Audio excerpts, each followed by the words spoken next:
Botany Bay. No, that was a super badass tune to say the least. Like very, very energetic, and like it essentially is like it's kind of post like punk folk, man. It just like you really get into it, and like you don't really need like anything else but what you got with you. Totally. Oh well, thank you for enjoying it. That means a lot to me. Yeah, and totally, it's folk punk is what I call it. It is all about the kind of the energy and kind of fuel of a punk song, but more stripped back. You know. Right. Well, at least it actually kind of relates to the kind of actual punk scene as opposed to the we call it the fake punk or the bands that call themselves punk.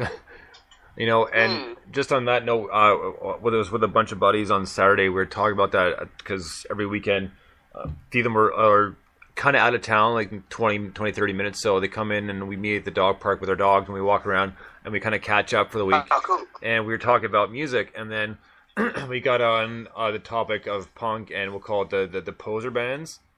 And bands that classify themselves as and in our eyes aren't really even close to it. One I know a lot of people will shoot me for this one, but one being Green Day. And, right. And the other one, and I can't stand hers. Like I really do not like Gwen Stefani at all. And no doubt, we're ska punk. No, you are not. Not even close. Yeah, just a little frustrated that Joe with that classification as your musical concern. I was like, no, you're not even close. If you guys actually knew what it was, then you sound different. Anyways, I tell you what though, just on that, Insomniac by Green Day is a pure punk album. Right? Yeah, man. I'd agree. Their older stuff is definitely a lot more punk. Like Nimrod is like a classic punk album in my eyes. You know, like, maybe they're not their newer stuff. And when they went through that weird kind of opera kind of phase with the I'm not into that really, but yeah, definitely. I would back up for that. I would go as far as maybe Kerplunk was, but anything. Oh yeah, I mean that was raw. That was proper. But Insomniac has got like 14 tracks and it lasts like 35 minutes, and it's just 3-chord punk songs. Yeah. That's punk in my eyes, totally. Yeah. Fair enough. I'm going to agree to disagree. But because we could go on about this forever, trust me. So, my next question to you would be a songwriting process. Like, do you have anything specific that you do? Anything you do to prep for the songs, or you kind of just go at it and kind of hope for the best? Normally, so I always write the lyrics first, and then the kind of free punk chords kind of come token with it, you know. But the lyrics always come first, and it's normally like I have the idea first. So one of my kind of like songs is all about how bad a driver I am, and so I was on a bus going to a gig because like that was my only means of transport at the time, and I was thinking, oh my god, if only I could drive, you know. And then I wrote this song from that. So I guess it's all about a lot of my lyrics come from my own personal experiences and that, and I think that's quite important to create songs that are really relatable. And yeah, that's how I write. No, I'm curious because everybody's process is obviously different, and sometimes like it just well, and that's all the times it's curiosity to me, but sometimes some of the answers I get are just stuff I never would have thought of. Like one guy wrote a song from a dream he had. Okay. And some of them are just nonsensical, but they're nonsensical on purpose, just because they want it more kind of like we'll say kind of fun tunes, not pop tunes, but fun tunes. And that's cool. Yeah. And a perfect example of that is Primus. I mean, with songs like "Sailing the Seas of Cheese," Winona's "Big Brown Beaver." You know, the air's getting slippery. I mean, that has like no sense to it all, but they're fantastic tunes. I mean, one of the only songs that can be made cool by playing a banjo. Oh wow! Serious. Mike. To be fair though, there's a local band up near me, and they've got some incredibly weird songs. One of their songs is about not being allowed to wear trainers in a club, you know. And I think stuff like that's so clever, and I wouldn't ever be able to think of those really simple yet really clever things to write songs about. So some people have an amazing talent for that. Right on, Mike. first of all, I want to hear that song. So please let me know who that band is. I'll link you. Yeah.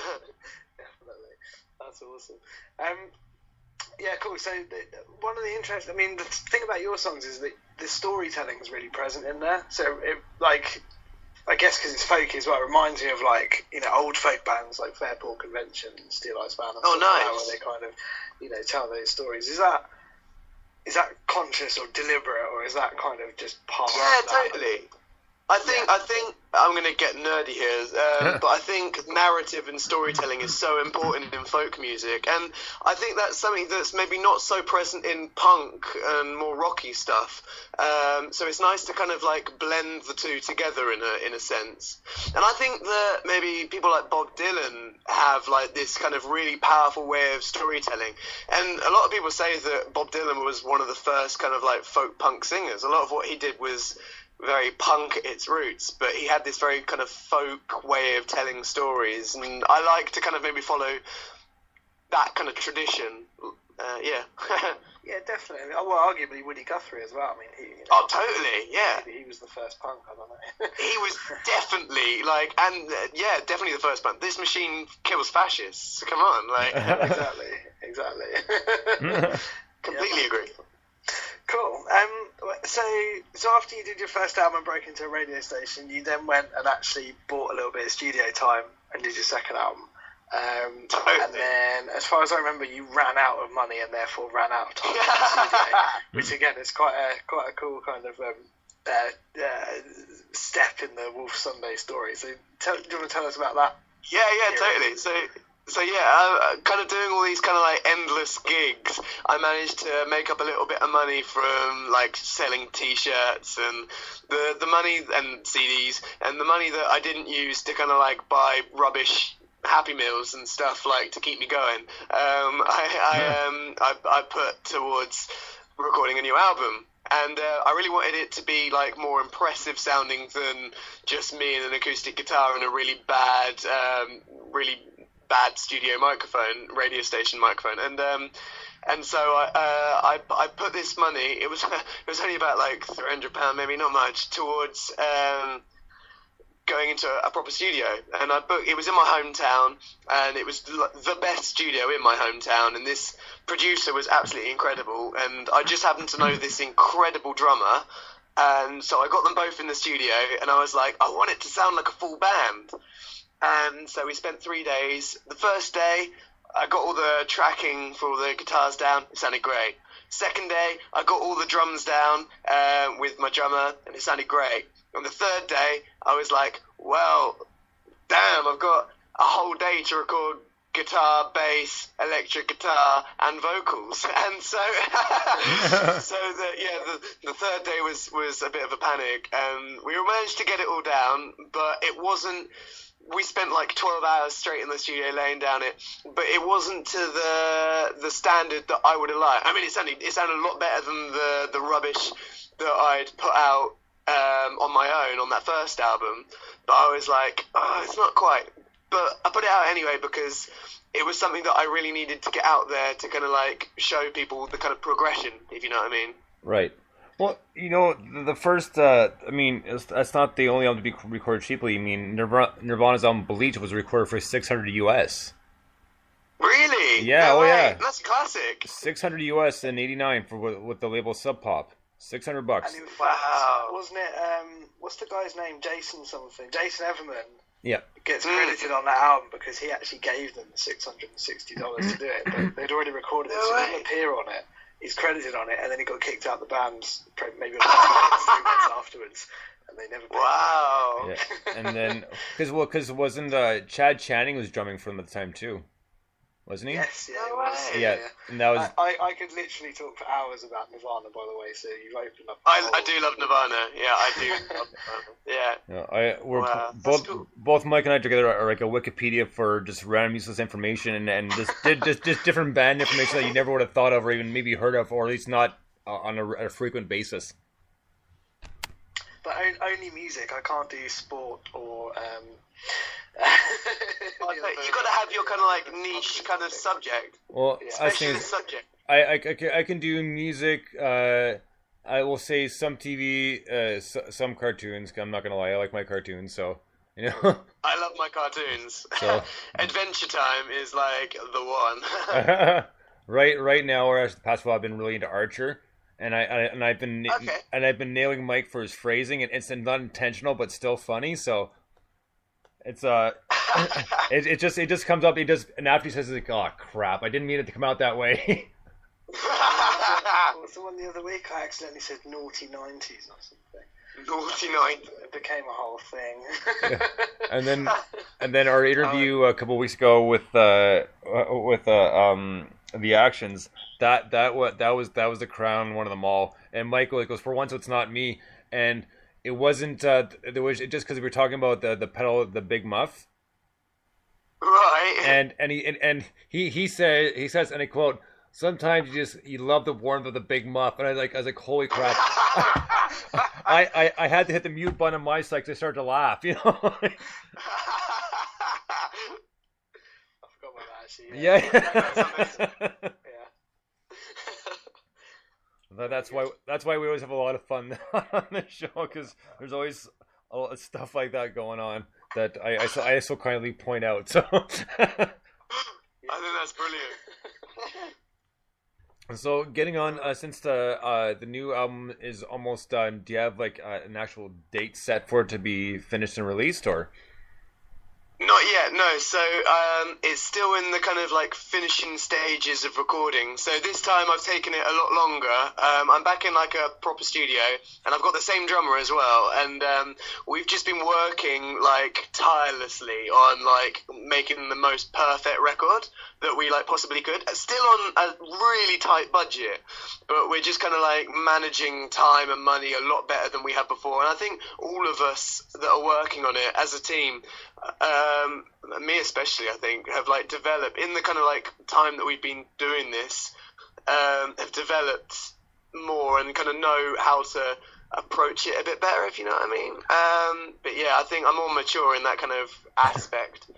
And so yeah, I've been recording it for like over a month now, kind of on and off, and we're really, really close to finishing. And I'm currently kind of sending feelers out to record labels, and as soon as a record label goes, okay, we're going to put this out, there's a couple that are like saying that kind of stuff at the moment, but yeah, I'm aiming high. And but yeah, we've got a kind of vague release date for about July. Sorry, this is the most long-winded answer to your really simple question, That's but fine. about July. No, well that's good though. So is it because of we'll call it you guys have matured a little bit? Are you doing a lot of just like one takes and that's it, or is there still like a few takes for some of the stuff you're recording? So yeah, I'm not being very punk about this at all. But we're like making it perfect sounding, and like all the tiniest cymbals have been tweaked to sound amazing, and like we've done like every single vocal take in like 100 takes, and everything sounds like perfect, you know, because I guess it's because everything was so raw on the last few releases. I wanted to make something that was almost completely different to that, and it's kind of what I've always wanted to release in that respect, but it still holds that punk charm, you know. There's a song that's literally 40 seconds long, and it's just a shouty song about getting out of your living room because you're not going to live for very long, like. But yeah, so there's that punk charm to it. So it's almost like the description from the Holy Grail with as follows. It's not a question of where it grips it. It just like, right? Yeah. It's like, so I'm full of references. So excuse the sidetracks. It does happen quite a bit. No, it's brilliant. It's brilliant. I love all of these references. I get that's the best. Mike, you just hear you chuckling in the background. Yeah, sorry. I just like every now and again I can't hold in my laugh. No. It's all good. It's like I got a sidekick, right? Yeah. Fortunately for me, like well, pretty much what I mean is, fortunately for me, there's not too many dead silences. It's like you don't hear like the crickets going. It's like okay, that didn't go over so well, not as well as I thought it would, but. No. I hope there's not Never too many silence dead on this show. There's so much to say. Yeah. This is an amazing show.